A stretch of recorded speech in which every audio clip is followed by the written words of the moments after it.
Fund में, flexi cap and multi cap fund में क्या डिफरेंस है? दोनों ही फंड में जो पैसा इन्वेस्टमेंट होता है, large cap, mid cap and small cap companies में पैसा इन्वेस्टमेंट होता है।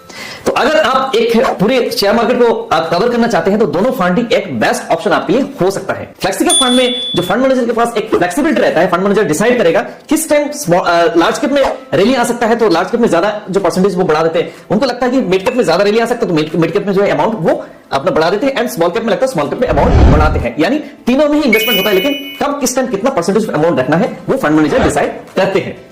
बट मल्टी कैप फंड में जो है फंड मैनेजर के पास एक रेस्ट्रिक्शंस रहता है, जिसमें लार्ज कैप में 25% रखना जरूरी है, मिड कैप में 25% रखना जरूरी है, एंड स्मॉल कैप में भी 25% रखना जरूरी है।